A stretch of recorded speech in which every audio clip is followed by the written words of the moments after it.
Bonjour à toutes et à tous. Aujourd'hui, nous sommes avec Magali Vialfond et Yuen Lebert et nous avons le privilège de les avoir avec nous pour cette journée thématique sur créativité et handicap. Magali et Yuen, je vous laisse la parole pour vous présenter. Bonjour à tous et merci pour ce petit moment de méditation qui a précédé. Alors, je vais me présenter, je suis musicienne et pédagogue et depuis 1971, j'ai longuement travaillé auprès d'élèves en situation de handicap. Et comme j'étais passionnée par ce travail, eh bien, j'ai petit à petit complètement investi mon action dans ce domaine, tout en n'oubliant pas les personnes valides, car la musique est à tous. Et j'ai travaillé d'une part à l'INSHEA, qui est un institut supérieur de formation et de recherche, et d'autre part à l'association MESH, que j'ai créée en 1984, donc il y a quelques années, MESH qui signifie musique et situation de handicap. Et donc, on parlera des actions de cette association tout à l'heure, mais je laisse la parole à Yoann pour qu'il se présente. Bonjour, moi je suis musicien, je joue de la flûte traversière et compositeur. Alors après une formation classique qui aurait pu m'amener sur les rails de ce qui se pratique toujours dans pour la création de musique qu'on appelle classique peut-être à tort. J'ai eu envie d'explorer d'autres langages musicaux, le jazz, à travers aussi d'autres instruments comme le saxo et puis d'autres types de flûtes traditionnelles. Et puis, petit à petit, un peu par le hasard des choses, j'ai été amené à être compositeur, un peu auteur-compositeur, comme on dit, pour des chanteurs. J'étais flûtiste-compositeur pour les groupes dans lesquels j'ai joué, qui ont été, il se trouve au fil du temps, des musiques qu'on appelle à certains moments qui étaient de fusion, à d'autres moments, bon, c'était autre chose. Donc, en gros, ce que j'ai aimé dans mes créations musicales, c'est de décloisonner les différents styles musicaux entre eux et puis de les faire se réunir, ou du moins de faire réunir des musiciens de différents styles. Et en particulier, on aura l'occasion d'en parler au cours de ce moment passé ensemble. Mais ce qui m'a peut-être une des choses qui m'a le plus intéressé dans cette carrière musicale, dont le fond était peut-être le décloisonnement des musiques, a été les réalisations que j'ai faites avec Mesh en particulier, qui ont décloisonné non seulement les différents styles de musique, mais aussi les personnes valides et les personnes en situation de handicap. Voilà. Alors, je vais peut-être dire quelques mots sur l'association MESH. Son objectif, c'est de permettre l'accès de la musique à tous. Et donc, pour avancer cette question de l'accès à la musique, de l'accessibilité de la musique à tous, nous avons développé un certain nombre d'actions à MESH, donc des ateliers musicaux avec des personnes handicapées, et puis aussi des enquêtes, l'accompagnement de professionnels au sein d'institutions spécialisées, et puis des recherches-actions. Donc, les partenaires avec lesquels nous travaillons se situent dans le champ de la culture, du médico-social, et puis aussi parfois de l'éducation nationale. Alors, c'est entre 1988 et 2003 que nous avons abordé cette question de la création par et pour les personnes handicapées. Ce propos, il a été travaillé successivement à travers 4 projets que nous avons conduits et que vous pourrez suivre, puisque nous allons vous présenter des petites séquences qui témoignent de ces projets. Et ça vous donnera comme ça un aperçu des différentes facettes de ce travail de création qu'on peut entreprendre avec des personnes handicapées. Alors, d'abord, je voudrais dire quelques mots sur comment et pourquoi on en est venu à travailler cette question de la création avec les personnes handicapées. Eh bien, c'est parce que, en fait, j'intervenais depuis quelques années dans un institut spécialisé auprès de jeunes enfants en situation de handicap moteur. Et donc, je suivais ces élèves d'année en année. Chaque année, il y avait des projets nouveaux. Puis, il est arrivé une année où les élèves ils grandissent. Et les institutions, elles ont des limites d'âge. Et j'ai vu venir le fait que il y avait un groupe d'élèves que je n'aurais plus l'année d'après parce qu'il avait atteint l'âge de 16 ans et qu'à 16 ans, ces jeunes, eh bien, ils vont dans d'autres lieux. Donc, je me suis dit, mais on a travaillé, on a fait un bout de chemin ensemble. Quel projet je vais faire cette année pour, je dirais, peut-être signer ce chemin qu'on a fait ensemble. Et effectivement, tout naturellement, qu'est-ce qui est venu? C'est l'idée de faire un spectacle avec une présentation publique. Ce qu'on n'a jamais fait, parce que dans les institutions, il faut dire, c'était en 88, 1988. À cette époque-là, eh bien, souvent, les jeunes, on ne les voyait pas dans la rue autour de nous. Ils étaient dans leurs institutions, ils ne sortaient pas. Et alors qu'à l'école publique, il y avait des jeunes qui faisaient des spectacles, il y avait des projets de spectacles dans les lieux publics avec les écoles ordinaires, eh bien, dans les institutions, ça n'existait pas. Et je me suis dit, ils ont le droit à tous, comme les autres, de réaliser cela. Et c'est pour ça que je suis partie sur cette idée de réaliser une création publique avec eux. Donc, il s'agissait de ne pas les laisser partir sans leur donner l'occasion d'avoir vécu un projet musical de dimension publique. Et puis aussi, de travailler sur une situation qui pouvait être valorisante pour eux. Montrer qu'ils étaient capables, peut-être autrement capables, mais qu'ils étaient capables, parce que le regard qu'on avait sur eux souvent, c'était de dire mais vous voyez ces personnes-là, c'est pas possible qu'elles fassent de la musique. La musique, ça demande des tas de compétences. Quand on est en situation de handicap moteur sévère, comment peut-on faire de la musique? Donc, je me suis dit qu'il y avait un enjeu derrière cette création et que peut-être que comme ça, le public verrait que la musique, elle est pour tous et que chacun peut donner à entendre des musiques et qu'il n'y a pas on n'a pas à classer les musiques. Donc, on est parti sur ce projet. J'ai longuement réfléchi aux objectifs pédagogiques qu'on avait. Et il y a une idée qui m'est venue, c'est que souvent, justement, quand on aborde des styles musicaux, certains styles musicaux comme la musique classique, eh bien, quand on la fait découvrir à des personnes en situation de handicap, on sait que, bien entendu, il y a des aspects techniques qui sont difficiles à dépasser pour ces personnes. Donc, on leur fait découvrir ces musiques toujours en écoutant ces musiques. Écoutez ces musiques qui existent. Il y a la musique classique, il y a la musique comme ci, il y a la musique comme ça. Mais finalement, elle ne leur appartient pas. Et alors, je me suis dit, si, il va falloir qu'elle leur appartienne. Donc, je vais faire commande à des compositeurs ou à un compositeur, j'ai proposé à Yuan, d'une écriture, d'une partition, ce que j'appellerais ouverte, où l'enjeu, c'était de faire se mettre en rencontre un groupe de musiciens amateurs et un groupe de musiciens professionnels pour réaliser une œuvre à caractère classique. Et donc, c'est comme ça que Yuan est rentré, je dirais, dans nos projets. Et ça a abouti à l'écriture d'une partition qui s'appelle XI. Alors, pour l'anecdote, ça veut dire Xavier et Yuan, parce qu'ils ont été deux à participer à l'écriture. Donc, c'est une œuvre écrite pour quatuor de flûte et structure sonore Bachet. Yuan vous en parlera tout à l'heure. Cette partition, elle a été réalisée successivement entre 88 et 95 par différents groupes de musiciens en situation de handicap.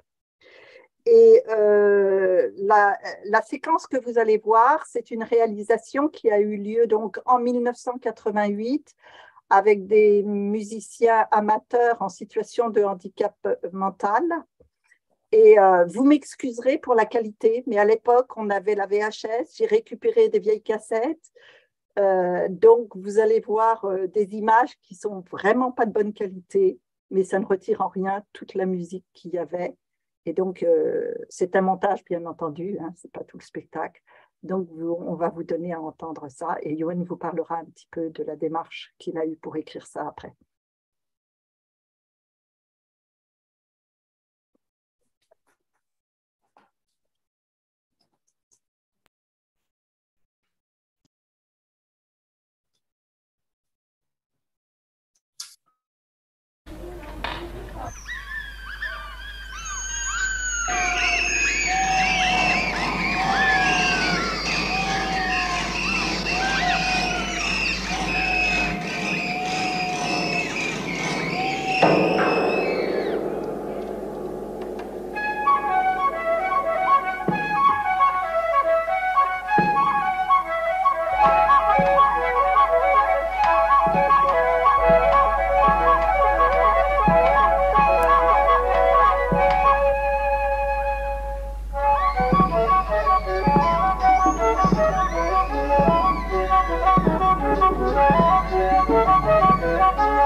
Oui, voilà. Donc, non seulement, ouais, c'est vrai que la qualité visuelle n'est pas très bonne, la qualité sonore non plus n'est pas excellente.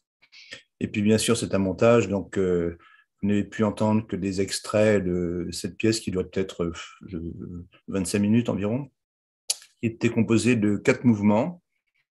Et puis, alors, c'est vrai que là, c'est écrit pour quatuor de flûte. Donc, a priori, l'écriture était plutôt classique, entre guillemets, c'est-à-dire destinée à des musiciens professionnels, donc qui savent lire la musique, le solfège, donc écrite moitié en langage conventionnel, c'est-à-dire pour les parties métriques, des notes, des clés de sol, des dièses, des bémols, etc. Tout ce qui forge l'écriture du solfège classique, mais aussi une partie pour tout ce qui est thème sonore, y compris pour le quatuor de flûte, des écritures moins conventionnelles, mais qu'on trouve souvent en musique contemporaine, donc à base de dessins, de schémas. Pour les groupes qui constituaient qui ont joué ces 4 mouvements, ils avaient chacun une spécificité. Alors, on s'est partagé avec Xavier, mon collègue, ami, on s'est départagé un peu différents styles pour faire travailler soit les hauteurs, soit les volumes, soit les densités sonores, soit la sensibilité à différents timbres. Donc, chaque mouvement avait un petit peu sa spécificité.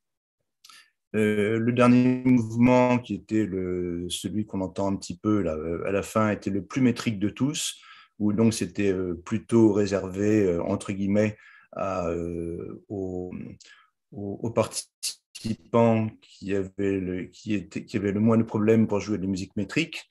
Et les trois premiers mouvements étaient vraiment beaucoup plus partagés entre ceux qui pouvaient jouer métriquement, soit pour des raisons de conceptualisation de la musique, soit parce qu'ils étaient aussi capables de le faire physiquement, et puis aussi beaucoup d'entre eux, à travers un langage pas du tout classique dans le sens du terme solfégique, mais ouvert au traitement des masses sonores.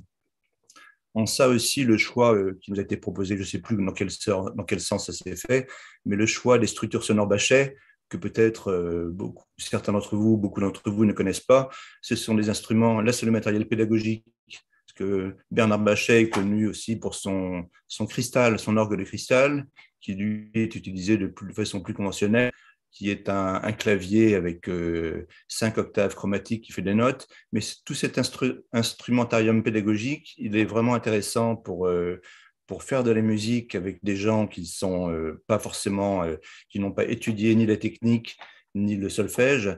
Ça permet d'avoir des sons de qualité, des sons qui sont résonnants.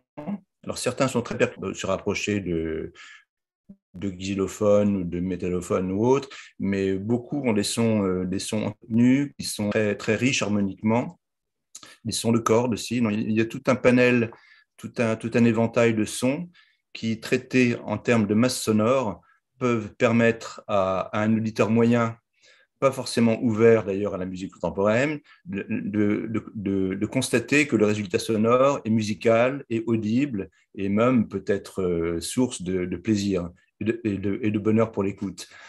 Alors, donc en ça, c'est vrai que cette commande de partition ouverte, puisqu'on parlait de créativité, c'est un bon aiguillon pour se forcer à être créatif, parce qu'on est forcé en tant que partition ouverte, donc qui était destinée aussi bien au départ à être jouée par des élèves de conservatoire, qu'ils soient débutants ou bien qu'ils soient de niveau plus élevé, de pouvoir jouer cette partition, de même que ça pouvait être jouable par des enfants dans une institution où il y a beaucoup de polyhandicapés, par exemple, ou de personnes malentendantes. Donc, la partition devait être ouverte à tout le monde et permettre à tous ces publics différents de pouvoir s'emparer de la partition pour en faire l'objet musical qui était le spectacle mis en œuvre. Alors, donc, c'était pour... Du point de vue créativité, ça oblige à trouver d'autres langages d'écriture, et aussi, pour l'auteur, ça les oblige à être créatifs, c'est-à-dire à accepter, à entendre et à s'approprier une musique pour laquelle certains n'ont pas l'habitude d'entendre. Il faut dire que quand on est musicien dit classique, ce qui veut dire ayant appris des instruments comme la flûte traversière, le violon, tout ce qui forme l'orchestre symphonique, en fait. Maintenant, on est confronté, je dis non pour tout ce peuple de musiciens, à déjà une ouverture qui est culturellement très étendue, puisque ça peut être, pour l'improvisation, le jazz a beaucoup développé le fait de ne pas être rivé sur une partition, forcément, en particulier le free jazz, qui a aussi dépassé la métrique et puis même la hauteur des sons. Et en musique dite classique, donc les musiciens de l'orchestre symphonique classique, on a l'habitude d'avoir vu évoluer l'esthétique de la musique, à l'instar de la peinture, ce parallèle qui était une déconstruction de tous les langages précédents. Donc, pour la musique, c'était déconstruction de la mélodie, déconstruction des rythmes, y compris déconstruction des timbres sonores. Les timbres de l'orchestre symphonique classique, ils sont un petit peu comme un synthé. C'est les flûtes, les violons, les cuivres, les cordes frottées, le piano, etc. Et en musique contemporaine, c'est vrai qu'on travaille beaucoup, bien que ce soit des instruments dits classiques, on travaille beaucoup sur les masses sonores. Donc, par rapport à cette partition, je vais vous montrer quelques exemples de. J'ai retrouvé cette partition d'époque, donc. Alors, je ne sais pas si vous verrez bien, c'est juste un petit exemple de l'écriture. Alors ça, par exemple, c'est pour le premier mouvement. Alors ça, c'était l'écriture des flûtes. Donc, il y avait des structures temporelles qui étaient représentées par des lettres. Et puis, ça, c'était l'un des groupes qui jouait. Donc, on voit ici, ça représente les intensités, par exemple, c'était crescendo. Et puis là, pour les instruments qui étaient destinés à être frappés, on voit que les impacts se resserrent. Et puis, et au milieu, c'est le silence. Et il y a la structure C, il y a l'élément C, donc des flûtes qui est au-dessus, qui vient se greffer. Et après, on a la même masse sonore qu'au début, qui est décrescendo. Alors, toute cette séquence, ça dure à peu près 1 minute 30 environ. Bon, c'est un exemple. Là, ça va être un petit peu long, mais en fait, c'était le même principe. C'est le même principe pour les différentes créations qu'on a faites.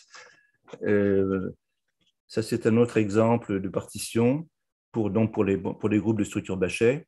Alors, toujours avec le même principe, de relier la forme et le son. Donc, d'avoir une interprétation sonore de quelque chose qui est visuel.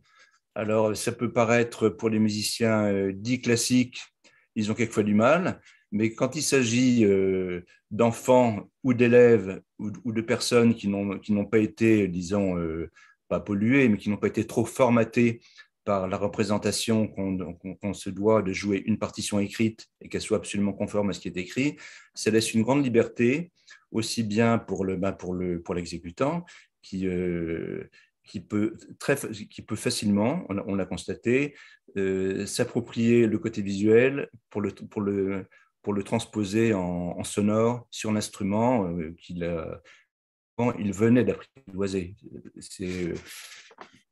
Ces élèves, ces groupes d'élèves, certains travaillaient depuis un certain temps avec leur animateur, donc il y avait déjà une bonne connaissance, une bonne pratique de la musique, mais d'autres la découvraient quasiment.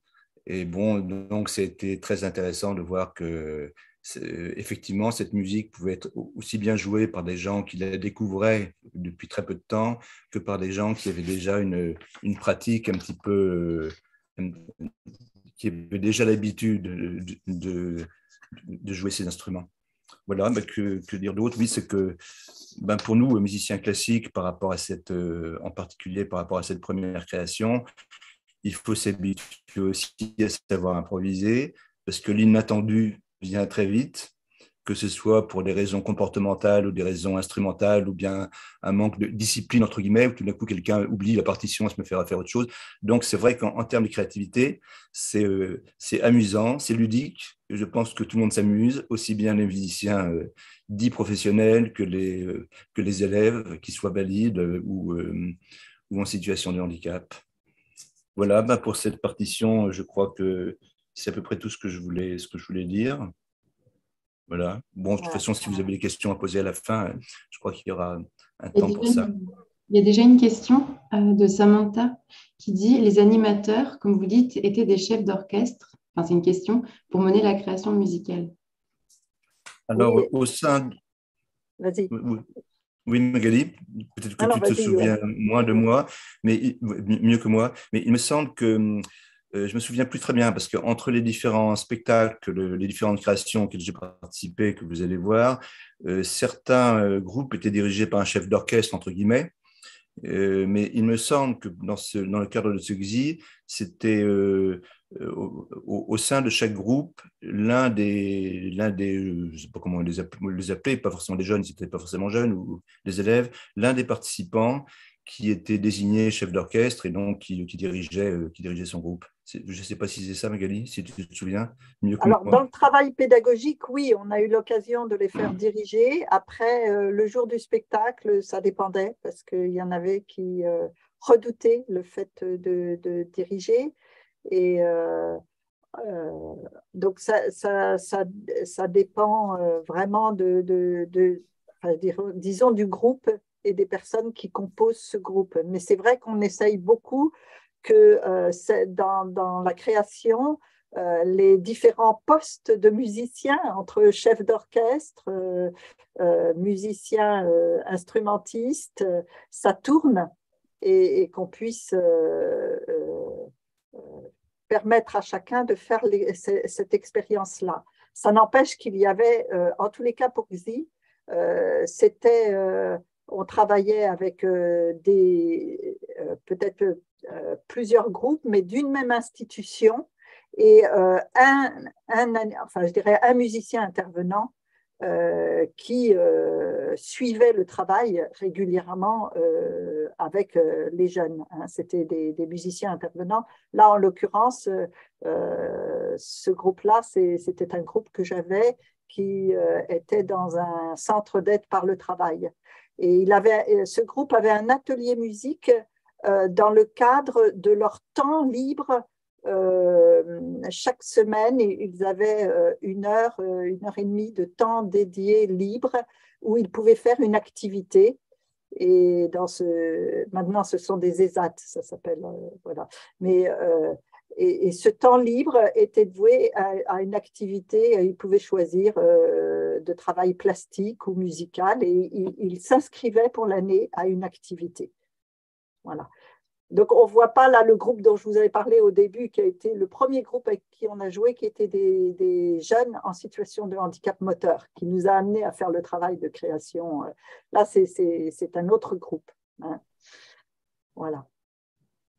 Donc, on était partenaire à chaque fois pour ce travail de XI. On était partenaire d'une institution pour travailler sur une année scolaire avec cette institution autour de ce projet. Alors, quelquefois, ça se prolongeait parce qu'on nous demandait de jouer et de rejouer dans le cadre de festivals ou quoi, ce qui fait que, du coup, le projet durait un peu plus qu'une année parce qu'on était amené à se déplacer pour aller rejouer dans différents lieux publics.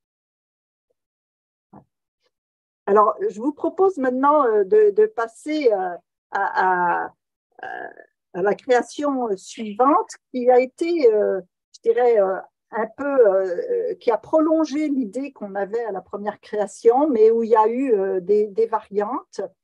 Donc, ça a été quelques années plus tard, hein, en 1996. On s'est dit toujours, on va garder cette idée de partition ouverte avec commande à un compositeur d'écrire une musique. Et cette fois-ci, cette partition ouverte, elle s'est réalisée avec un autre style. Mon idée était que dans le temps, on fasse plein de partitions ouvertes dans tous les styles de musique, mais on en a fait deux. Donc, on a fait, je dirais en gros, ce genre classique. Et en deuxième, on a abordé la musique celtique. Donc, c'est Yuen qui nous a suivis dans tous les projets d'écriture, qui a été le fil conducteur et qui a réalisé cette partition avec un collègue musicien. Donc, cette partition, elle s'appelle Mosaïque celtique. Et alors, la différence dans le dispositif de création et de réalisation, surtout, ça se situe là, c'est que cette fois-ci, on s'est dit, on va élargir la dimension de rencontre. C'est vrai que la rencontre entre musiciens et professionnels et musiciens amateurs, elle est très riche. Je dirais que l'un et l'autre se nourrissent mutuellement et font que les choses évoluent de par leur histoire et leur différentes. Mais là, on s'est dit, on va commander une œuvre en 4 mouvements.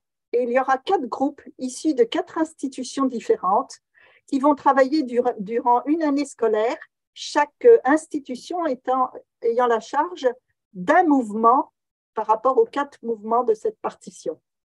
Ce qui fait qu'à la fin de l'année, on se retrouvait et les jeunes savaient qu'à la fin de l'année, il y aurait un spectacle public, même chose, hein, mais qu'il y aurait des répétitions, il y aura une phase de répétition où on verrait et on pourrait entendre les autres mouvements parce que chacun, on ne travaillait qu'un des 4 mouvements qui étaient écrits dans cette partition. Et puis aussi, l'autre différence, c'est que il y avait une liberté de matériel musical, d'utilisation de matériel musical utilisé. Hein.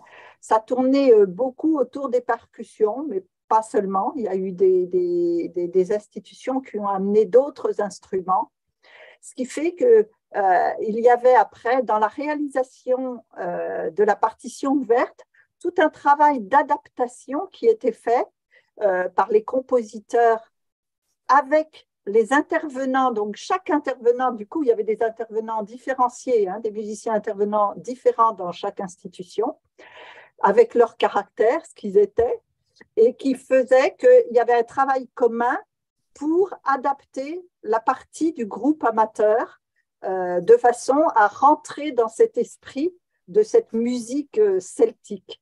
Hein. Donc là, vous allez voir un petit passage filmé qui est extrait d'un film qui avait été fait par l'INSHEA pour témoigner de cette action. Le film s'appelle Mosaïque celtique. Et donc, je vous ai juste mis 2 extraits. Dans un premier temps, vous allez pouvoir comme ça voir les 4 groupes, le visage de ces élèves qui étaient à l'intérieur de ces 4 groupes différenciés. Il y avait un groupe d'élèves en situation de handicap moteur dans un IEM, un institut d'éducation motrice. Un groupe d'élèves handicap mental, des jeunes qui étaient dans un IME, Institut médico-éducatif, un groupe d'adultes en situation de handicap mental qui étaient issus de la même institution qu'on a vu précédemment, et un groupe de jeunes sourds qui provenaient d'une classe de percussion qui est dirigée par Christian Guyot au Conservatoire de Suresnes, qui lui-même est un musicien professionnel sourd. Hein. Et donc, ces 4 groupes, donc vous verrez, voilà, vous aurez quelques images au début où on voit ces jeunes. Et dans un deuxième temps, je vous ai mis un passage où juste de la réunion et des échanges qu'on a, parce que c'est vrai que pour faire un travail comme ça, on est très créatif, mais pourquoi ?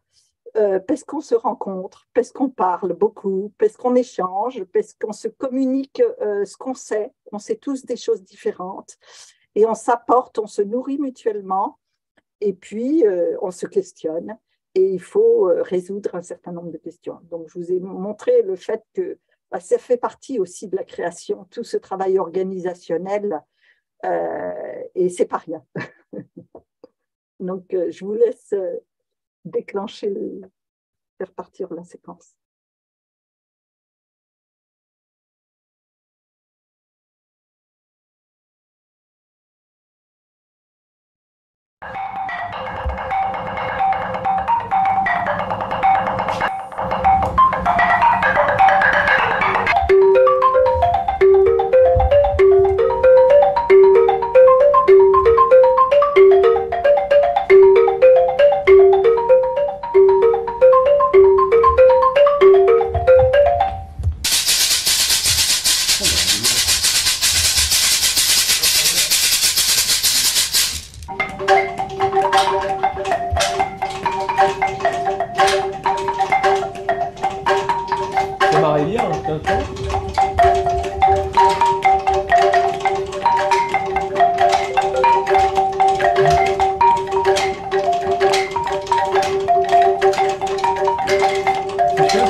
En 1996, des musiciens professionnels mêlés à des formateurs musicaux décident d'engager dans la dynamique d'un concert 4 groupes d'enfants, de préadolescents et d'adultes, handicapés mentaux, moteurs et sensoriels.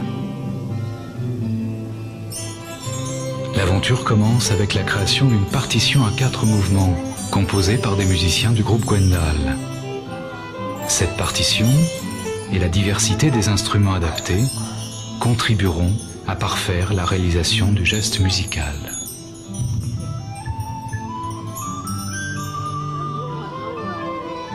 fait, le premier groupe 1, il sera plus dans les sons entretenus, plus dans les sons, des sons longs.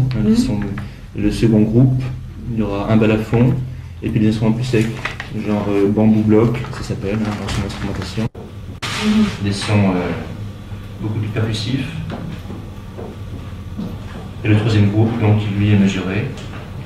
Alors, ce sera les moins nombreux, sans doute. Au début, c'est plus acoustique, hein, puis plus improvisé, avec flûte, violon, mandole et guitare. Puis la dernière partie qui est beaucoup plus métrique et plus figée.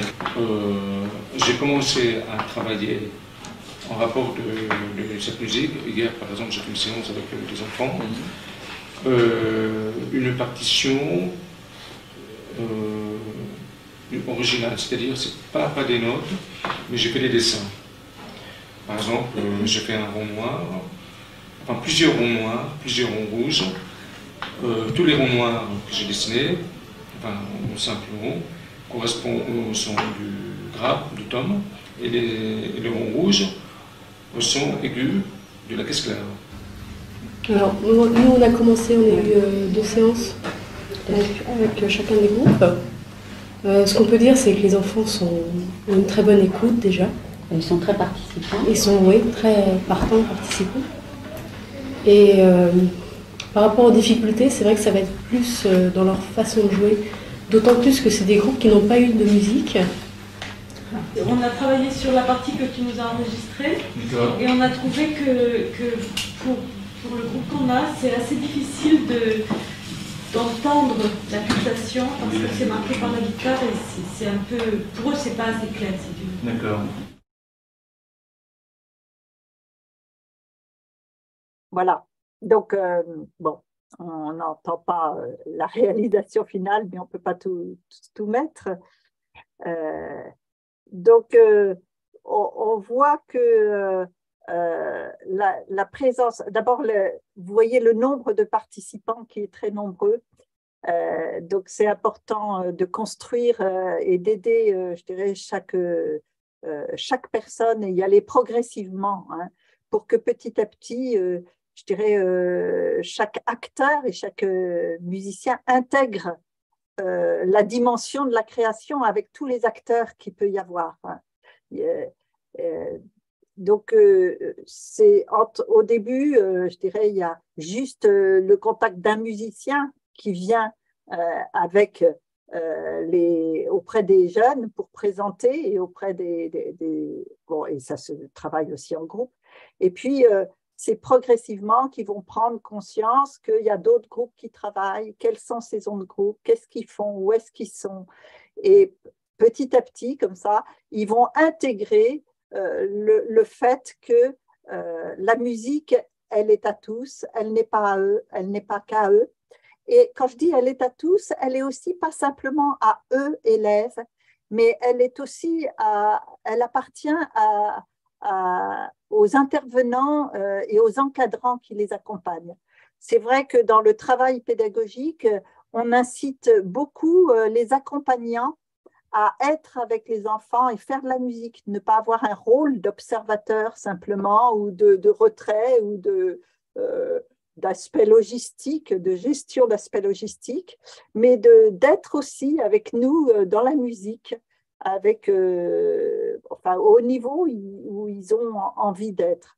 Et ça, c'est important parce qu'on s'est rendu compte que du coup, ça créait un rapport différent entre les élèves et leurs accompagnants qui tout d'un coup devenaient comme eux, des élèves, qui travaillaient la musique, qui apprenaient la musique, qui donnaient leurs idées, qui pouvaient se tromper, qui pouvaient faire des erreurs et ils reprenaient leurs accompagnants.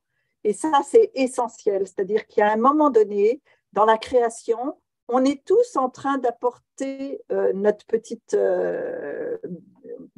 notre diamant, je ne sais pas, notre perle, notre belle petite pierre, et on va construire petit à petit l'édifice comme ça, petit à petit, en étant ensemble et non pas en ayant des positions de celui qui sait, celui qui ne sait pas. Et ça me semble très important dans la création. Et je crois qu'on apprend beaucoup de ça et on se rend compte que de toute façon, c'est ce que disait Yoann tout à l'heure, on apprend des contraintes que nous donnent les élèves. C'est-à-dire que quand on n'a pas l'usage d'un bras et qu'on ne peut jouer qu'avec un bras, quand on n'a pas l'usage des deux mains, quand on n'a pas l'usage de la parole, quand on n'a pas l'usage, eh bien, on fait avec ce qu'on est. Mais on n'a pas des incompétences, mais des compétences. Et on va regarder les compétences de chacun pour construire la musique et travailler le sonore ensemble. Peut-être que, Yoann, tu veux dire quelque chose sur la réalisation musicale, parce qu'on l'a réalisé avec des élèves de conservatoire aussi. Tu veux peut-être dire parler de ça?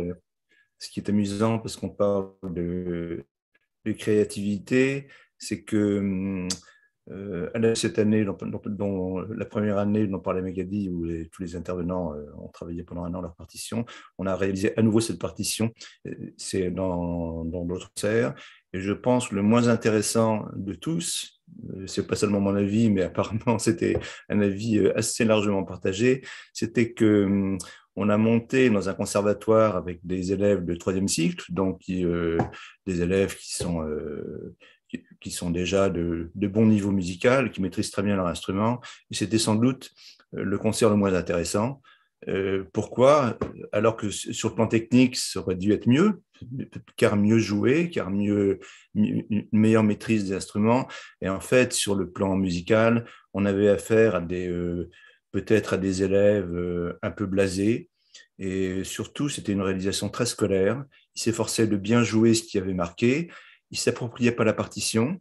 Et je pense qu'ils la sentaient moins aussi. Ils la sentaient moins bien. Ça leur procurait moins d'émotions.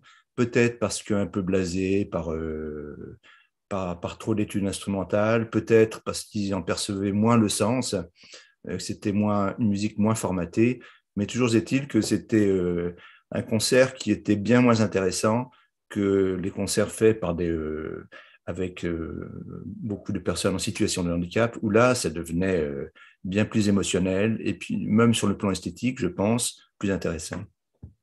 Je pense qu'il y a, avec des musiciens qui ont une grande technique, quelquefois, ils vont directement jouer la partition avec leur technique, et il n'y a plus ce temps d'échange et d'appropriation de la partition et de comment je peux faire, qu'est-ce que je peux faire avec ça, comment je peux m'adapter, qu'est-ce qu'il y a à dire là-dedans.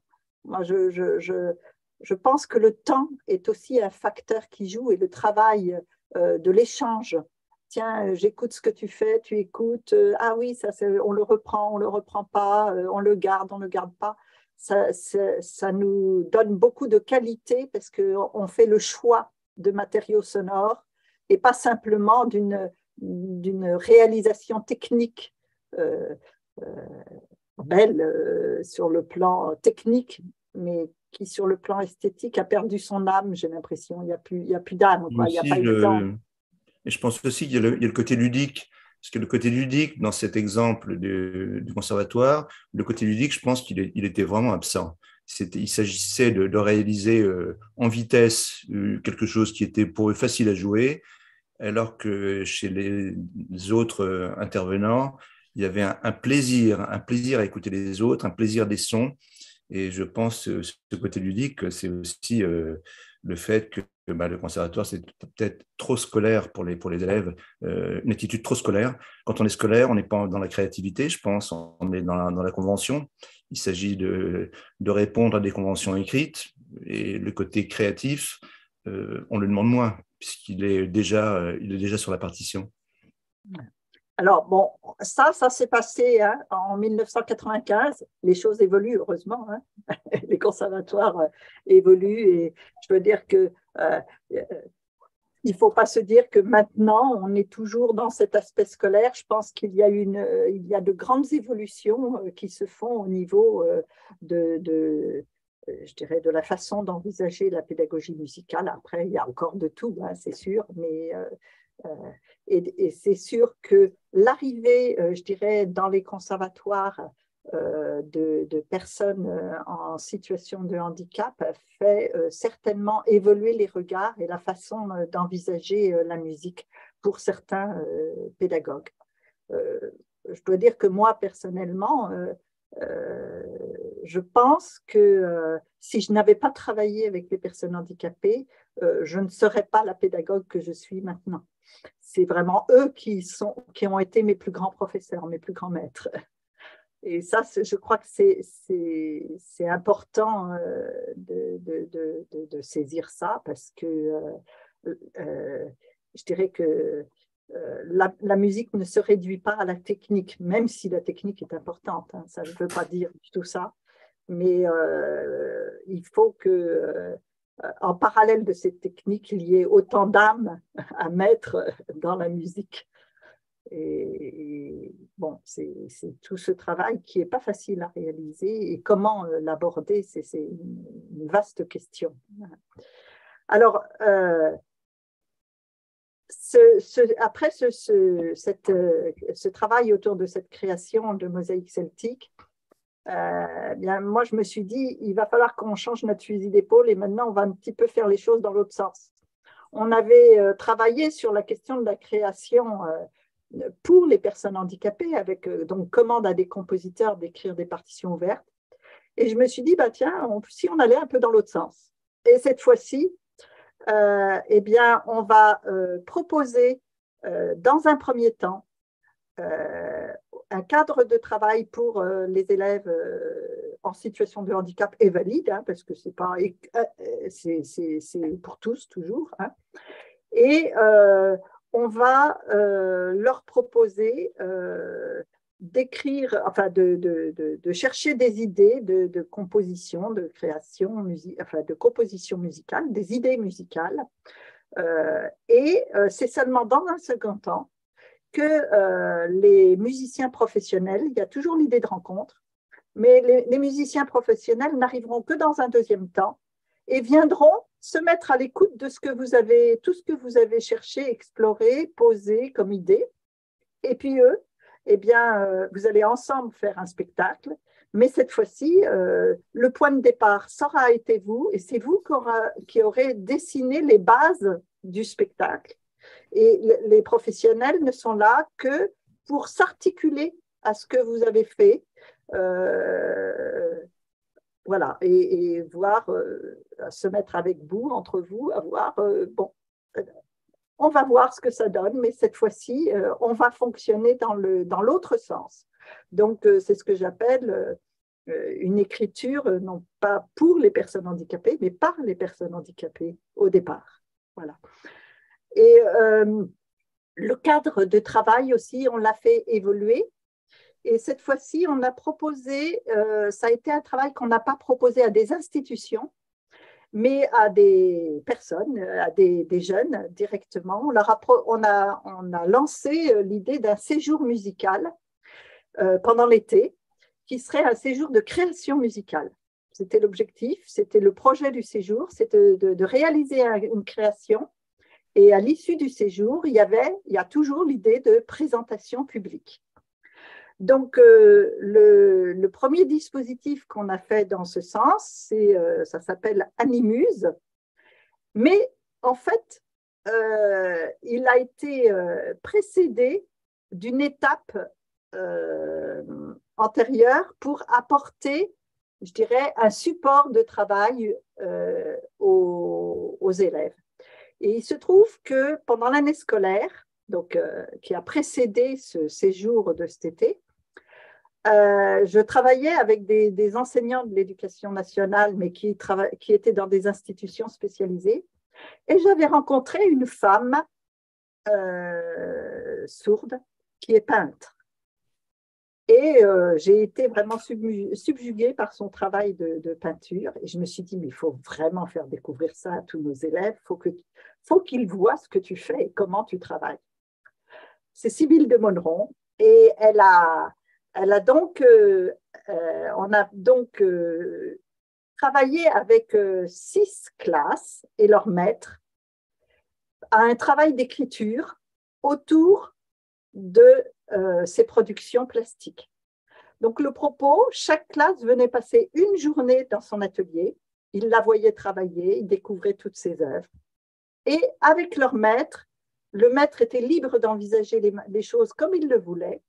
Chaque enseignant avait liberté pour concevoir le cadrage des productions écrites. Eh bien, les élèves produisaient des écrits inspirés par les peintures de Sibylle. Et à l'issue de ça, on a réuni tous les écrits des élèves de toutes les classes. Et dans chaque classe, chaque élève a réalisé un petit bouquin. Voilà. Et a relié le petit bouquin. On a fait le travail de reliure, de papier relié et tout ça, pour que chacun se retrouve avec ses écrits et les écrits des autres. Et aussi, en fin d'année, il puisse y avoir passation de ce livre à un autre groupe de jeunes qui allaient faire de la musique inspirée par ces textes et les peintures de Sibylle. Donc, ce travail s'est fait. Je vais peut-être vous lire. Oui, tu peux peut-être ajouter que les peintures de Sibylle, c'est beaucoup sur les animaux. Alors, voilà, c'est vraiment sur le thème de l'animal, comment on peut dire, transformé. Je vais vous lire un texte deux textes qui parlent du même tableau. Papa et ma maman ont acheté un chien à la SPA. Comme il était sale, ils l'ont lavé à fond et l'ont attaché sur un fil à linge pour qu'il ne mouille pas partout dans la maison. Alors, il a très mal aux oreilles et on doit l'hospitaliser. Alors, je dois dire que ces jeunes, ils étaient tous issus d'établissements spécialisés et que l'hôpital, c'est un milieu qu'ils connaissaient bien. Et voilà le dessin que cet élève... comment c'est? Non. Un peu plus haut, oui. Voilà. Et je vous lis un texte d'un autre élève. Maman, sur le même tableau, maman est étourdie. Elle a attaché le chien par les oreilles sur son fil à linge. Elle l'a pris pour un habit. Alors le chien est devenu tout triste et il a bien mal à ses oreilles qui saignent. Stéphane. Et voilà. Voilà. Alors, il y en a qui ont dessiné et d'autres qui... Voilà. Bon, donc, c'est un recueil avec plein de textes. Voilà. Donc, eh bien, à la fin de l'année, au mois de juin, on a donné rendez-vous. Il y avait un représentant de chaque classe qui venait avec des petits bouquins, parce qu'ils en avaient fait un peu plus. Et puis, il y a le groupe de jeunes. Alors, c'était on avait fait... on avait invité la communication avait été faite auprès de familles de personnes déficientes auditives et d'institutions qui relayaient aussi l'information du séjour musical. Moyennant quoi, le groupe qui a participé à la création pendant l'été était constitué d'enfants déficients auditifs et deux élèves entendants. Ils sont allés donc passer une journée, eux aussi, avant de partir en séjour musical chez Sibylle pour voir ses œuvres.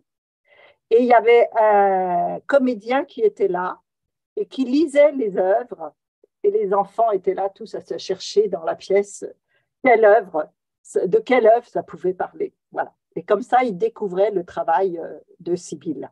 Alors, bien entendu, autant vous dire que la présence du comédien était importante, parce qu'on avait pas mal d'enfants, on avait plusieurs enfants qui n'étaient pas oralistes, mais qui étaient signeurs, et donc qui ne comprenaient pas forcément, qui n'entendaient pas ce qui était dit. Hein. Et donc, le comédien, je dirais, de par tout ce qu'il peut dire en communication non verbale, permettait de donner la saveur des textes qu'il avait choisi de lire. Alors après, les élèves sont partis dans un deuxième temps, donc à la montagne, faire un séjour musical qui a duré 15 jours. Et pendant la première semaine, ils ont travaillé sans la présence des musiciens professionnels. Et c'est seulement la deuxième semaine que ces musiciens-là sont arrivés, les ont rejoints et ont travaillé avec eux, se sont mis à l'écoute. Donc, on va vous passer maintenant un extrait d'un film qui a été réalisé pendant ce séjour. Il y avait 2 jeunes réalisateurs qui ont voulu faire un film à partir de cela. D'ailleurs, ce film est passé sur Arte après. Et ils ont fait je dirais un témoignage de ce qui s'est passé. Donc, je vous passe juste des petits extraits qui montrent un petit peu. Alors là, des passages qui nous permettent de comprendre le travail de construction de ces élèves. Voilà.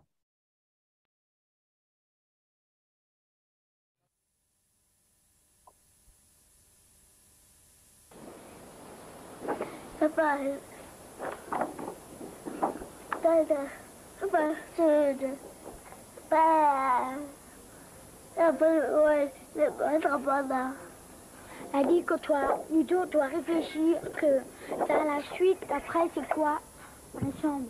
On doit trouver, on imagine qu'elle est dans le château, les prisonniers. Donc alors on doit réfléchir comment on va jouer, on va faire la suite pour l'idée comment pour faire la musique.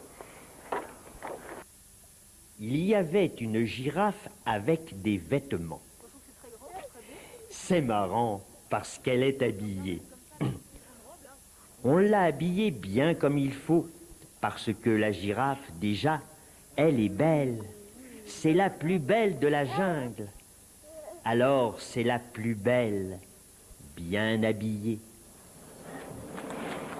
Et nous, notre morceau de musique, ça pourrait être chacun, oh c'est pas grave, chacun puis chacun puis chacun, 2 qui jouent, 1 qui chante et qui danse. Après, on change. On monte chercher les instruments, on va choisir les instruments. D'accord. Okay. La girafe, ça me plaît, j'aime bien la girafe, que c'est grand. Et puis c'est drôle que la girafe, elle habite dans un château et elle avait dit une robe. C'est drôle, il y a plein d'animaux là. Voilà. Et tu appuies, pour l'instant tu appuies pas, tu fais que aller les cordes. D'accord. Que la corde. Tu sens? Vas-y encore.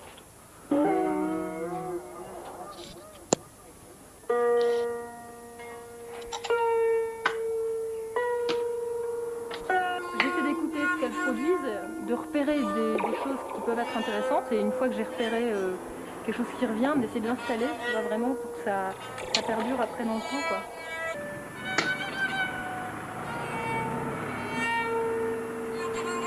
Ah ouais, ben voilà.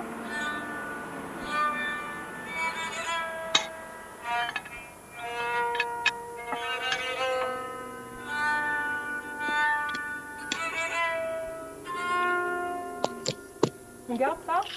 D'accord. Mon préféré, c'est quoi? Ça. On préfère l'arc. Parce que le violon, ça fait mal au bras. Et là,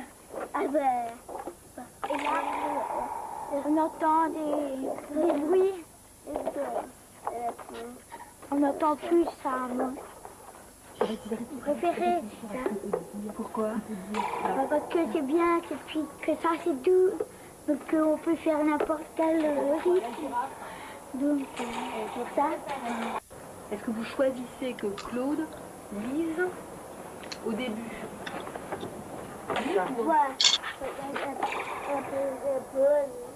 Elle est belle?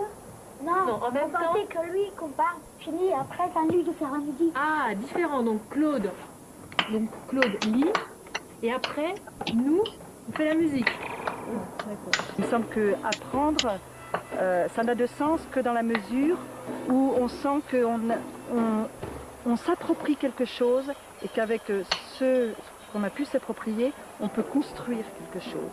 Et quand on a construit, ça prend de valeur dans la mesure où on peut le donner aux autres. Donc pour moi, la notion de spectacle elle est très importante parce qu'on peut présenter aux autres, poser quelque chose. Et puis c'est vrai qu'on peut avancer, à partir du moment où on a posé quelque chose, on peut passer à autre chose. Tant qu'on ne l'a pas posé, on peut toujours améliorer ce qu'on n'a pas posé. Une sculpture, il y a un moment, il faut l'arrêter. La musique, c'est pareil.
Bizarre.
Voilà. Bon, voilà. Donc, on voit là, vous voyez, on a travaillé sous la forme qui avait été choisie, c'est de travailler sous forme de tableau. C'est-à-dire, il y avait des tableaux de Sibylle, un certain nombre de tableaux qui ont été choisis par les enfants. Et donc, on passait de tableau en tableau, hein, avec, Yoann, tu peux peut-être en parler, avec la place des musiciens par rapport à ça. Non, on ne t'entend pas. Oui, c'était très différent des réalisations précédentes, parce que là, en fait, à la fois, c'était plus facile, entre guillemets. Quand on est paresseux, c'est très bien, parce qu'on arrive, on n'a rien à faire, il n'y a rien à faire à l'avance. Donc, on a découvert avec plaisir ce qu'avaient fait durant une semaine de travail tous ces groupes d'enfants. Et puis, le travail était de se mettre à l'écoute. Et puis, en fonction de l'organisation globale de ce qui était prévu pour en faire un spectacle, puisque c'était le but, de savoir trouver les thèmes, les ambiances qui pouvaient coller avec chacun des tableaux, qui pouvaient être le mieux à même de les illustrer et de servir la musique qui était déjà dont le propos était déjà instruit par chacun des groupes. Et puis ensuite, une fois que ce patchwork de tableaux était greffé sur ce qu'avait fait chaque groupe, on avait aussi un petit rôle de liant pour établir une cohérence à travers le concert et le spectacle, pour mettre une mayonnaise qui permette de lier tout ça et puis d'en faire un spectacle le plus fluide possible. Voilà, c'était bon, le résultat final du spectacle était, je pense, un plaisir pour tous les intervenants et pour le public. Ce qui veut dire que c'était une expérience réussie. Moi, je pense que dans le travail que les jeunes ont fait, il y a beaucoup de pépites, mais comme notre oreille n'est pas habituée à ce type de son ou à ce type de production, hein, et de construction qu'ils proposent, eh bien, il est important que la place pas des compositeurs, hein, des musiciens professionnels qui arrivent par-dessus, elle est importante. Moi, je donne toujours l'image de, par exemple, je suis chez moi, j'ai un tube de gouache, je fais tomber de la peinture par terre, et puis il y a une tache jaune. Et on va dire, bah, c'est une tache, vite, il faut l'effacer et tout ça. Alors que si on regarde bien cette tache, elle a une forme, elle a un volume. Et que si je demande, si je me dis, tiens, je vais donner un cadre à cette tache, et je vais lui dessiner autour quelque chose pour la mettre en valeur, eh bien là, on va la regarder et on va dire quel merveilleux tableau. Et que là, c'est là le rôle des musiciens professionnels. Ça ne veut pas dire que les élèves handicapés font des tâches, ou ils font des tâches, mais des belles tâches. C'est-à-dire que la tâche n'est pas quelque chose de désagréable forcément. Mais on ne la regarde pas parce que c'est un bruit. C'est comme on parle de bruit. La tâche, c'est un travail aussi. Hein. Le sens du mot tâche, c'est aussi un travail. Oui, la tâche, c'est du travail. Oui, c'est vrai. Voilà. Et donc, je trouve que c'est important d'aller écouter, de prendre le temps de placer son oreille différemment, hein, par rapport à ce qui est produit par ce qu'on appelle des élèves. Et on se dit, oh, c'est de la sous-musique, il y a les musiciens professionnels, les musiciens amateurs. Non, il y a des choses très simples qui peuvent être très belles dans la mesure où on les met en valeur, où on sait les porter, les présenter. Et là, c'est un peu le travail des musiciens professionnels dans le cadre de ce type de dispositif. Alors, moi, je dirais, pour souligner ce que tu veux dire, c'est que pour aller dans ton sens, c'est que notre rôle à nous, et ce qu'il n'aurait pas fallu, c'est que nous fassions tâche. Les musiciens dits professionnels, il ne faudrait pas qu'on fasse tâche. Si on fait quelque chose qui n'a rien à voir, qu'on n'a pas écouté, qu'on a montré, qu'on n'a rien compris, là, on aurait vraiment fait tâche. Donc, je pense que le mot tâche qui peut être péjoratif, tu peux l'employer dans ce sens-là, mais c'est nous qui aurions pu faire tâche, plutôt. Alors, je dirais que on a vu à quel point les jeunes avaient plein d'idées. Et je dirais, il y a vraiment eu un travail créatif fait de leur part. Et je pense que c'est lié à différents facteurs. D'une part, alors le plaisir qu'on a vu vraiment pour certains d'agir, d'explorer, de découvrir tous les nouveaux outils. Et puis aussi de vivre des vacances ressourçantes. C'est-à-dire qu'on était sur le thème des animaux dans la montagne, on est allé se balader dans la montagne et puis on a cherché tous les animaux qui vivaient dans la montagne. Donc, on a fait lien avec l'environnement et on était dans cet environnement, on vivait le thème aussi là où on était. Hein. Il y a eu plein de sources d'inspiration et donc de fait, on a été d'idée en idée. Hein. Il y avait les tableaux, il y avait les écrits, il y avait l'environnement, il y avait les autres qu'on rencontrait, ceux avec qui on parlait, les échanges et tout ça. Tout ça a été facteur et générateur d'idées. Et puis, il y a eu aussi une grande variété d'interventions, de types d'interventions dans les ateliers. Il y a eu un travail corporel, musical, théâtral. Donc, on avait des musiciens intervenants pour encadrer aussi toujours ce comédien qui était là. Il y a eu des moments d'écoute, de partage, de production, de construction. Et puis, on se surpasse pour arriver à construire, arriver au bout, donner des idées qui contribuent à la mise en forme d'une musique. Donc, il fallait choisir entre différentes propositions, renoncer à certaines choses, accepter, parce qu'il y a des choix, il y a des moments où on est obligé de choisir, on ne peut pas tout garder, et ça, ce n'est pas toujours facile. Et puis, la dernière chose, qui parfois est très difficile pour certains, c'est d'oser jouer devant les autres sa propre production. On a eu dans ce stage, on a eu 2 élèves. Il se trouve qu'il y avait 2 places qui nous restaient par rapport au nombre de places qu'on avait disponibles pour ce stage de création.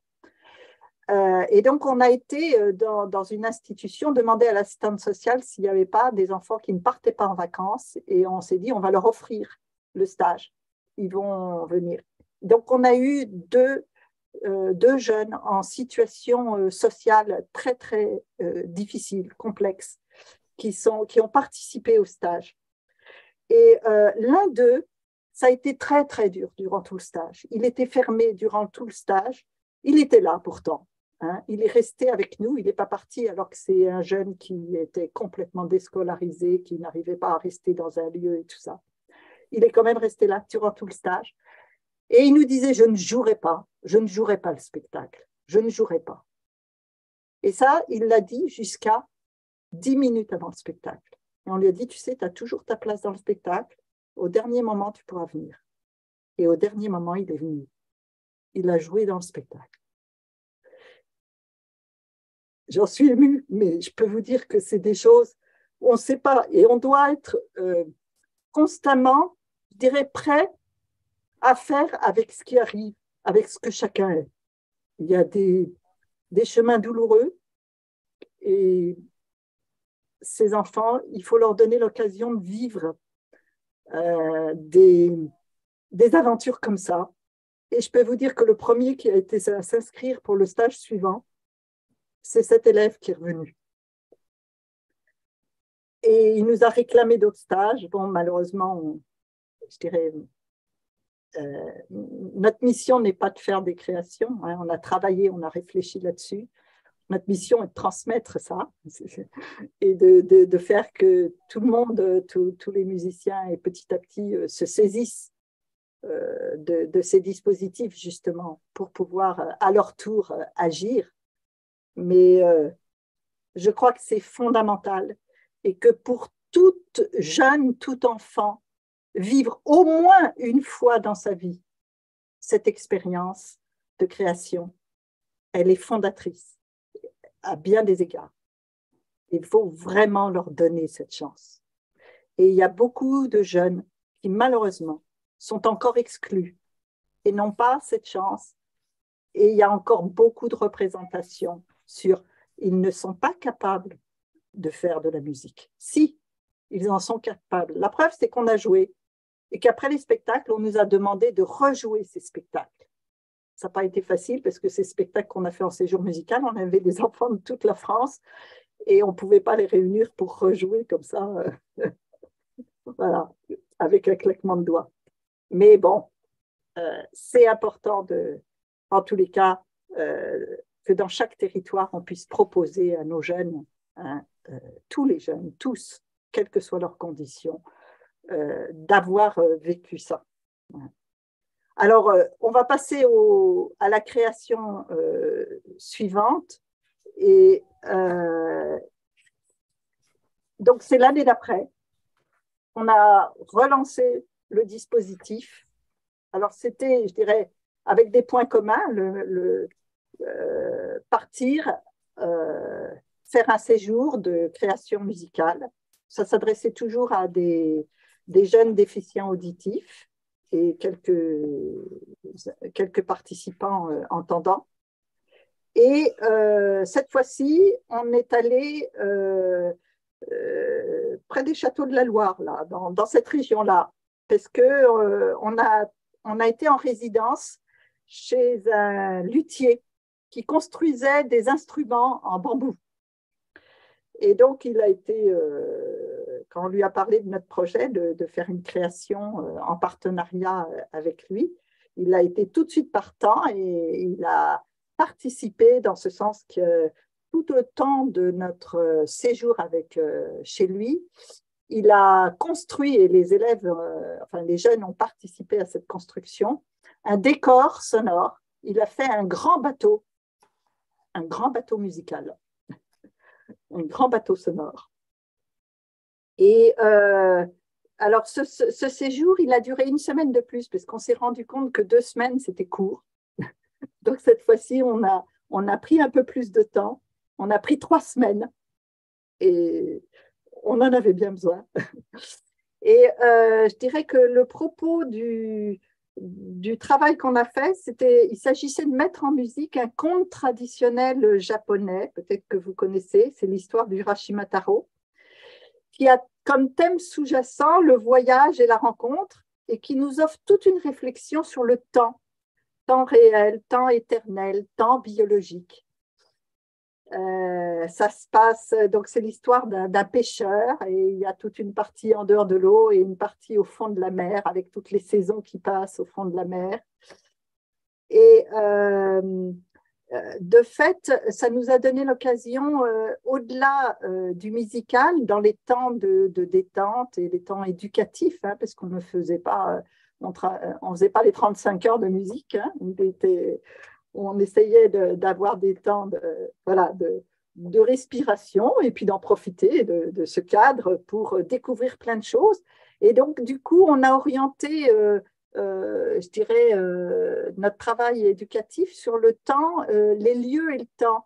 Et alors, les jeunes ont été visiter les troglodytes, hein, qui rappellent les grottes préhistoriques, et puis des châteaux de la Loire, jusqu'à des constructions plus contemporaines, pour voir comment le temps, qu'est-ce que les hommes ont fait dans le temps, comment ils ont habité dans le temps.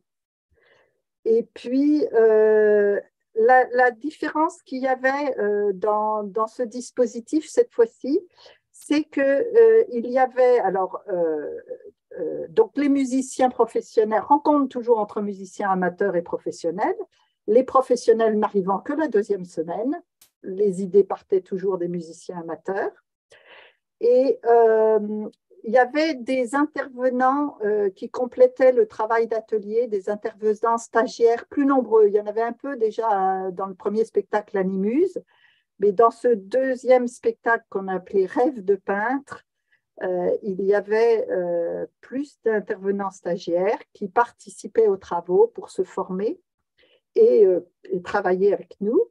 Et puis, la présence d'artistes associés, donc il y avait le luthier chez qui on se trouvait, il y avait une réalisatrice qui a pris tout au long du séjour des traces du travail des jeunes. Et pendant le spectacle, il y avait ce grand bateau, il y avait une voile sur laquelle étaient projetées les traces du travail qu'avaient fait de construction des jeunes. Et puis, il y avait aussi la présence d'un ami peintre du pied qui est en situation de handicap moteur et qui, pendant tout le séjour, inspiré par le travail des jeunes, était à côté des ateliers et faisait chaque jour un tableau inspiré par ce qu'il entendait. Et quand il s'est agi de jouer, eh bien, il faisait le temps du spectacle, il réalisait une toile aux côtés des enfants. Voilà. Donc, on avait tous ces artistes associés. Voilà, je vais peut-être laisser la place au film pour que vous voyez un petit peu des témoignages et on reparlera un petit peu du travail donc pédagogique qui a été mené.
est ternaire celui-là, hein, c'est ça hein?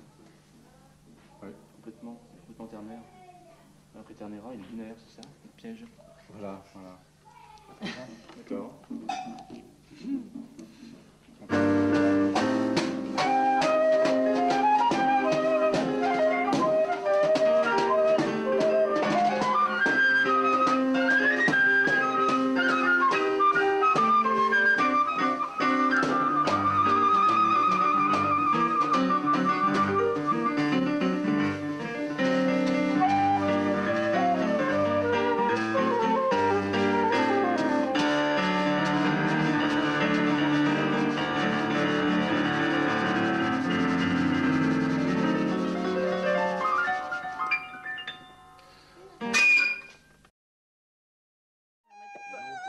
Oh non, il remet son casque.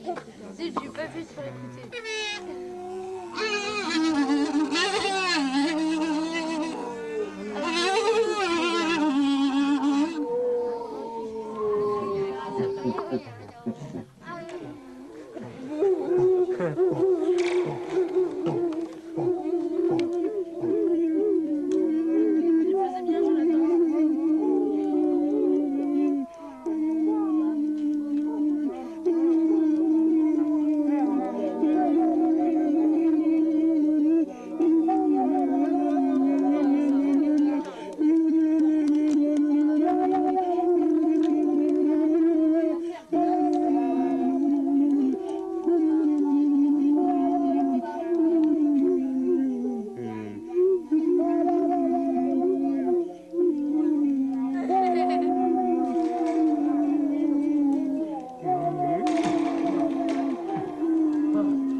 Voilà.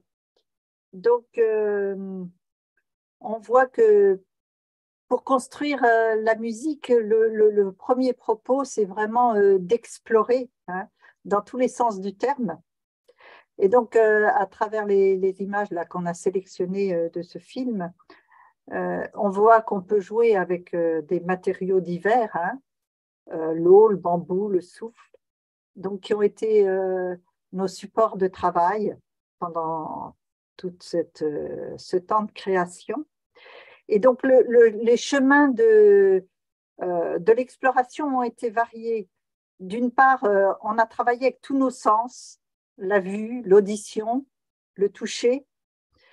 On joue aussi avec notre affect. Vous avez vu cet élève qui, le geste musical qui emporte la marque quand il joue avec le chandelier, hein, et la dynamique qui se retrouve dans son corps liée à tous ses ressentis, hein.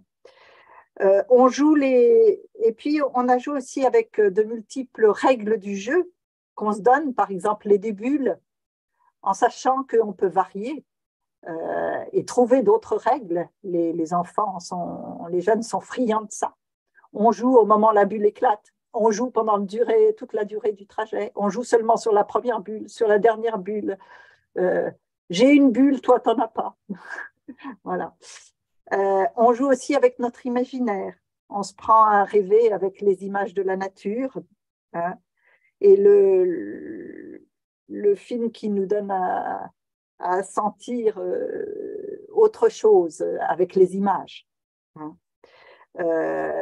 On voit que en passant le film, vous avez vu, en projetant le film au fond de la mer, les jeunes aussi sont inspirés par toutes ces images, hein. Donc, ces propositions, elles sont malléables à l'infini et grâce au jeu, elles peuvent donner lieu à des transformations de tout ordre. On peut par exemple prendre un son et puis choisir de faire varier sa temporalité, son long, son court, ou bien son intensité, ou bien sa hauteur. Le son, c'est comme de la pâte à modeler qu'on va travailler. Et donc, c'est rassembler plein de matières autour d'un sujet. C'est se donner une palette d'échantillons ou de propositions de sonores que nous pouvons ensuite organiser jusqu'à construire une forme finale. Voilà, je vais peut-être arrêter là parce que je vois le temps qui passe. Il y aurait tellement à dire. Je vous laisse rebondir si vous avez envie. Oui, il y a des commentaires, il y a aussi quelques questions. Moi, j'ai beaucoup aimé cet aspect de plasticité sonore. Le sonore, un peu comme un élément plastique, d'art plastique, de création qui ne concerne pas que l'auditif, mais qui devient aussi une expérience tactile, une expérience kinesthésique et plurisensorielle, je dirais. Oui. Alors, il y avait une question tout à l'heure. Est-ce que l'association peut-elle intervenir dans les institutions? Alors, elle peut intervenir. Après, c'est toujours pareil, il faut trouver les moyens. Nous accompagnons des institutions, nous avons des projets de… Alors, ça dépend en tant que quoi. Nous sommes surtout sur la formation, hein, ou l'accompagnement pour que… il y ait progressivement les institutions. Le propos pour nous, c'est d'aider maintenant les institutions, je pense… Alors, vous parliez des institutions des culturelles ou de santé?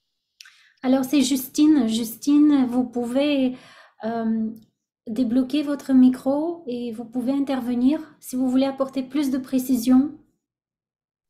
Oui, bien sûr.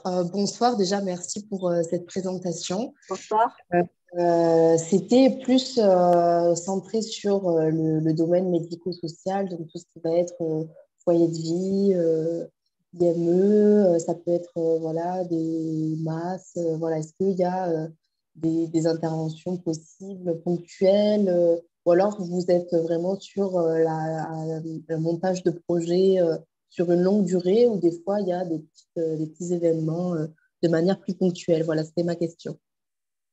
Alors, Pour nous, il y a deux types de projets. Je dirais que le propos, c'est que petit à petit, il y a une politique qui fasse que les institutions puissent trouver des ressources à proximité. Donc, nous travaillons sur la mise en lien éventuellement d'institutions avec ce qui se trouve sur leur territoire, hein, et provisoirement, quelquefois, nous agissons auprès des institutions pour qu'elles puissent avoir, je dirais, de la musique en leur sein en attendant que le relais soit pris par des structures de leur territoire. C'est pour ça qu'à Mèche, nous avons créé des ateliers tremplins. Hein. Mais le propos, c'est que Mèche ne se substitue surtout pas au tissu culturel qui existe et qu'au contraire, ce tissu culturel s'ouvre de plus en plus pour qu'il y ait travail conjoint entre les structures d'enseignement artistique, qu'elles soient privées ou publiques, et les structures médico-sociales. Donc, c'est vrai que souvent, il y a encore beaucoup de structures culturelles qui manquent de personnes formées. Et donc, on agit aussi sur le terrain de la formation, hein, dans les territoires, et quelquefois en faisant des formations au sein même des structures ou culturelles ou médico-sociales, pour que les deux se relient et travaillent ensemble. Hein. L'idée, c'est aussi de faire un travail de maillage et de mise en réseau des uns et des autres, qui quelquefois sont isolés. Mais je dirais que nous, on ne peut pas prendre la place des autres, au contraire, on peut accompagner chacun pour avancer dans sa dynamique et trouver progressivement des partenaires avec qui travailler. Et vos formations sont aussi ouvertes aux individuels, pas seulement aux institutions. Moi, je me rappelle, j'avais fait une formation avec Mèche il y a plus d'une dizaine d'années en arrière, justement, c'est comme ça qu'on s'est rencontrés, Magali. Et c'était vraiment quelque chose qui a énormément influencé après mon parcours d'enseignante, même si après j'enseignais à des enfants dans des écoles classiques, traditionnelles. Et ça a complètement changé.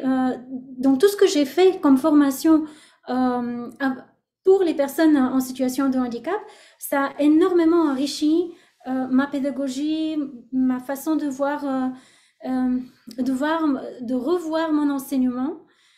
Et je dirais, ce n'est pas que, pour moi, c'était une formation qui n'était pas que pour les enfants en situation de handicap. C'est une démarche qui est beaucoup plus globale. Ouais. Voilà, comment s'adresser à chacun avec ce qu'il est et faire avec lui. Oui. Mais c'est vrai que de travailler avec des personnes handicapées, ça nous pousse ça nous oblige à réfléchir sur changer de chemin quand un chemin n'est pas possible.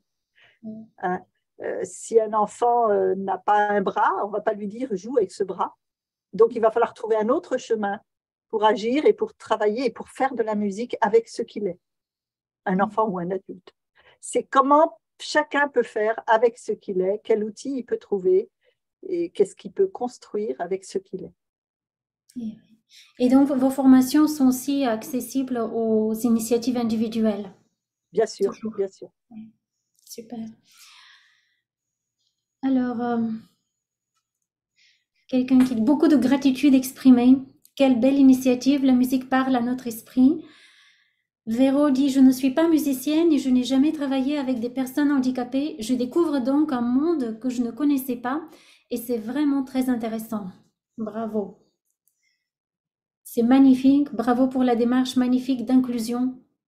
C'est vrai que derrière, il y a toute une démarche aussi d'inclusion. Il y a surtout ces projets en mixité.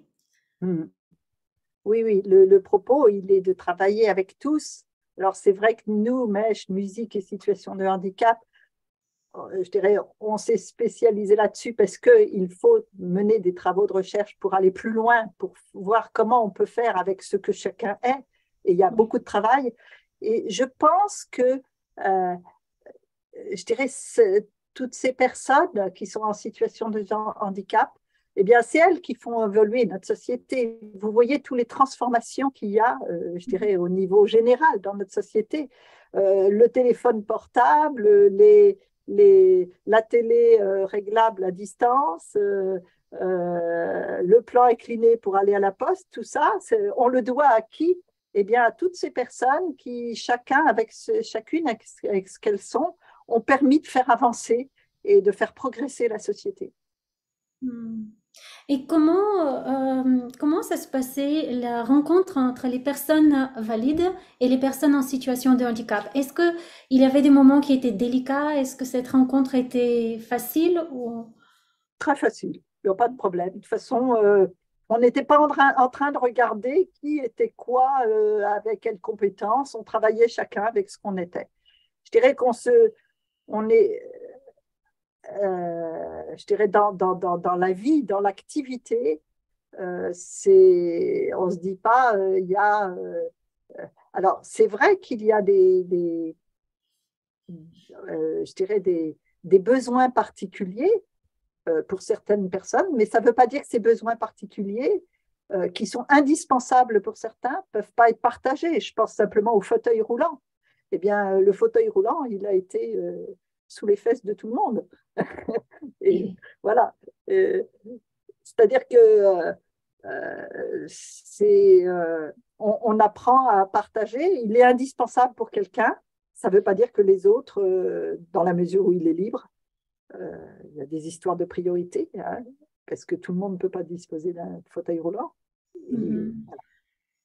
C'est des besoins particuliers auxquels il faut répondre à certains moments, mais qui ne sont pas exclusifs du tout. Oui. Merci beaucoup pour le partage de vos expériences très enrichissantes. Je suis animatrice d'ateliers d'exploration créative et accompagnante d'élèves en situation de handicap, dit Reibar. J'ai eu le bonheur de vivre des expériences similaires à celles que vous nous avez partagées à propos du jeune garçon qui a finalement réussi à participer au spectacle.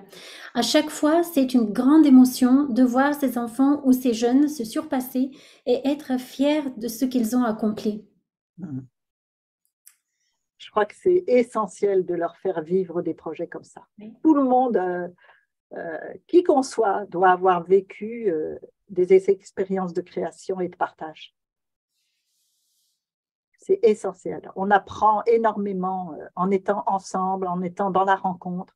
Je dirais avec les créations, il y a sans cesse des allers-retours et des choix à réaliser.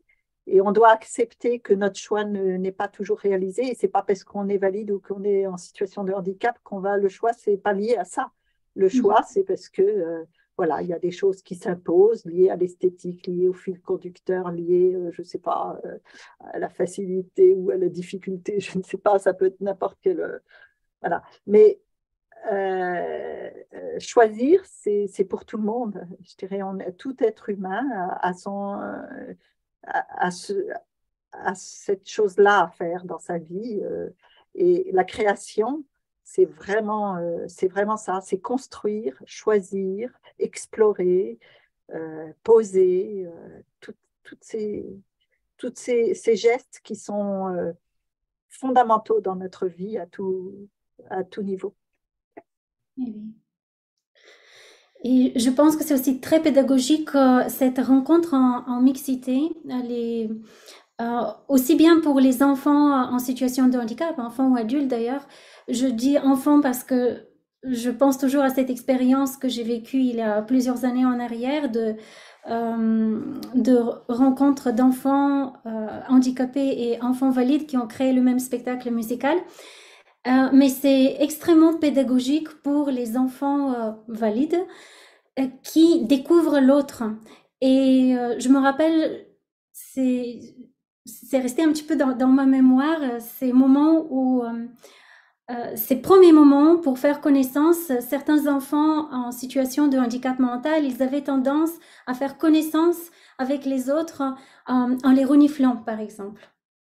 Et on a, pour les enfants qui ne sont pas préparés, ça pouvait être très, très surprenant et les mettre en retrait, mais pourquoi est-ce que je sens mauvais ou quelque chose. Et le fait de faire tout un travail auprès des deux groupes pour se rencontrer, pour rencontrer l'autre dans sa différence, comment il est, et d'accepter la différence de l'autre et de composer avec. Je pense que ça ouvre énormément de portes relationnelles, pédagogiques, de réflexion. Tout à fait. Et on vit des moments forts. Oui, et on apprend beaucoup. On apprend beaucoup de l'autre, de la différence de l'autre, justement. C'est exactement comme les partitions ouvertes, les partitions qui sont créées dans l'instant même. Oui, tout à fait. Et d'ailleurs, tout ce que vous dites à propos des rencontres entre personnes valides et puis personnes en situation de handicap, c'était un petit peu la même chose dans la réalisation qu'on a faite entre les autres musiciens professionnels. Parce que c'est vrai que moi, j'étais déjà familiarisé, ayant fait par Magali m'avait fait venir dans des institutions pour jouer de la musique, pour présenter des instruments, etc. C'est vrai que les autres musiciens professionnels, ils débarquaient dans un milieu qu'ils ne connaissaient absolument pas, passaient une première période d'approche très très courte, la notion de gêne disparaissait, que ce soit par le décalage des techniques musicales et aussi par le décalage quelquefois physique important. Hein, quand on jouait avec des enfants polyhandicapés, ça peut être au début, c'est quand même émotionnellement fort, mais très vite, dès qu'on pratique la musique, où je pense que c'est peut-être pareil pour tous les arts, on oublie cette différence. Oui. Et puis on participe à la même création, donc on monopolise en soi les mêmes ressources et le même désir, et des différences s'effacent peut-être pas complètement, mais elles s'estompent considérablement. Donc on peut espérer que la musique sur ce plan-là pourrait faire la même chose pour tous les problèmes qui peuvent exister dans la société en termes d'exclusion, que ce soit racisme ou plein d'autres choses qui représentent le refus de l'autre. Et, oui. Et la musique qui est souvent un domaine très associé à un apprentissage technique, encore plus, je dirais, que les arts plastiques, la peinture, le dessin, qu'on prend plus spontanément entre nos mains. Et par exemple, la création de partitions de partitions à base de dessins ou de couleurs, ça décomplexifie tout de suite et on rentre plus facilement dans le jeu de l'exploration sonore. Bah, c'est vrai que ce qu'on appelle le solfège, c'est un épouvantail. C'est aussi la façon dont on le présente. C'est vrai que c'est le monde, tout l'apprentissage d'une technique, mais de lire le français, l'allemand, l'espagnol, l'arabe ou le chinois, c'est pareil, c'est un apprentissage qui est long. Par contre, le fait de parler, ça vient très très vite. Et pour la musique, c'est pareil. Pour ça, quand on est technicien de la musique dite classique, le solfège, on s'en fiche, on l'oublie complètement. Mais c'est vrai, pour des personnes qui veulent apprendre un instrument, ça apparaît comme une barrière, peut-être parce que l'enseignement est fait à l'envers. Et donc, c'est vrai, dans toutes ces créations qu'on a faites, basées beaucoup sur des masses sonores, on va pas dire un anti-solfège, mais autre chose, le dessin transposé par les sons, ça vient de façon très, très intuitive et très facilement. Et Magali, est-ce que vous pouvez nous présenter un peu la formation que vous avez bientôt? Alors, la formation de mai? Oui, parce qu'effectivement, je crois qu'on a proposé un petit... je sais pas. Peut-être Magali, ou je crois que j'ai vu aussi qu'il y a Isabelle, Humbert, Mèche, peut-être Emeline est là. Comme vous voulez, ça peut être une de vous aussi qui est présente. Disons que oui. Alors je suis là. Donc effectivement, on propose une formation musique et autisme. Alors j'ai pas préparé ma petite intervention. Je vais vous donner les dates tout de suite. C'est les 24, 25, 26 janvier. Ça se passera dans un établissement médico-social qui accueille des personnes en situation d'autisme. Donc c'est une formation sur 3 jours. où on vous présente en fait, il y a un propos général sur le fonctionnement autistique. Donc là, c'est Christine Philippe qui est formatrice et qui va évoquer de manière assez précise toute la dimension de l'hypersensorialité chez la personne autiste, de la pensée fragmentée, enfin tout un tas de choses, des informations qui peuvent être importantes pour toute personne qui encadre ensuite une pratique musicale avec des personnes autistes. Et ensuite, c'est Catherine Bonny sur les 2 autres journées, qui est une musicienne qui intervient de manière très très régulière avec des publics autistes et qui va mettre en situation les stagiaires pour découvrir différentes dimensions de l'adaptation pédagogique avec ces publics-là. Donc effectivement, dans le cadre de ce partenariat avec le festival, on vous propose des places avec une réduction de 20% sur le prix qu'on pratique habituellement.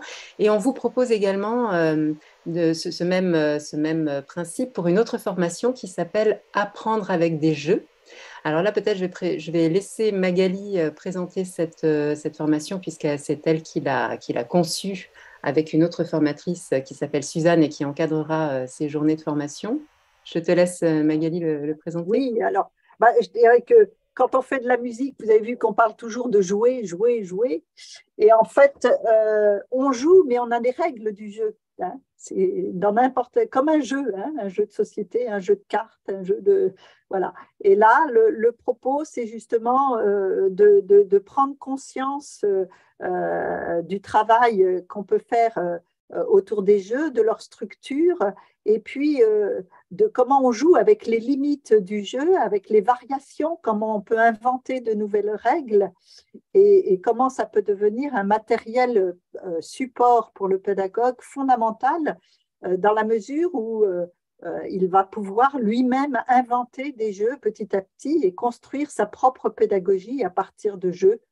Voilà, c'est vraiment le jeu avec toutes ces questions de fond et de forme et comment ce jeu permet de construire de la musique. Voilà. Et cette formation, elle a lieu les 20, 21 et 22 février. Et c'est organisé à Paris dans un CAMS, donc qui accueille des enfants en situation de handicap, et on propose effectivement des mises en situation là aussi avec les enfants. C'est le cas d'ailleurs aussi pour musique et autisme, où on propose des mises en situation avec des groupes de jeunes en situation de handicap, de manière à ce que les participants puissent vraiment expérimenter des choses eux-mêmes in vivo dans le cadre de cette formation. Merci beaucoup. Merci beaucoup, Emeline, pour la présentation des formations. Et merci beaucoup, Magali et Yuen, pour votre conférence passionnante. Beaucoup de choses encore à découvrir. Beaucoup de nouvelles portes ouvertes. Merci à vous. Merci. Merci à tous les deux. Ouais, merci. Et si vous avez d'autres questions qui vous viennent par la suite, il y aura aussi beaucoup de gens qui vont découvrir votre conférence en replay. Vous pouvez les laisser en dessous de la vidéo de Magali et Yuen. N'hésitez pas. Un grand merci pour cette conférence passionnante. Dans les commentaires, vraiment, les gens étaient ravis de découvrir votre expérience et votre travail. Donc, Isabelle fait oui. Il y a une question. Merci pour les inscriptions à la formation. C'est possible sur le site? Si c'est possible sur le site. Oui, alors, sur le site, vous adressez-vous directement à Mèche. Normalement, je pense que sous l'intervention de Magali Yuen sur votre site, je pense que vous avez indiqué notre email. Donc, c'est formation@mèche.asso.fr et vous nous dites bien que vous venez de la part du festival pour qu'on puisse appliquer la réduction convenue. J'ai mis aussi des liens. Vous avez directement un lien sur la page de… Il y a plusieurs liens, vous allez voir. Il y a le lien vers le site de l'association Mèche. Il y a aussi un lien vers la formation. Et on va rajouter aussi directement le mail.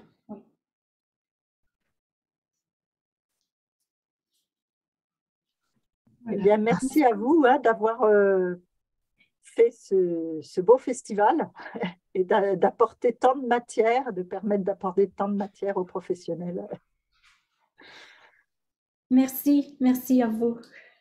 Bonne soirée. Très bonne soirée. Merci.